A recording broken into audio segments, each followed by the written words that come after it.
এখানে একটা রুই মাছ আছে, রুই। চলো মাছটাকে আমি কিভাবে কাটি তোমাদেরকে দেখাচ্ছি, কারণ আগে মাছ কাটতে আমি পারতাম না, কারণ শিখে গিয়েছি আমার ঠাকুরমার কাছ থেকে।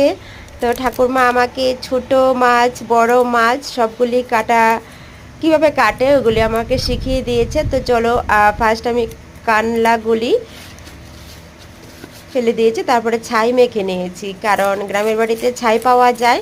তো ছাই মেখে নিয়েছি, ছাইটা মেখে তারপর আমি দেখো দা দিয়ে কি সুন্দর করে আমি সেইগুলি ফেলে দিচ্ছি টুকটুক করে। তারপরে দেখো মাছটা আমি ফাইনালি কেটে নেব।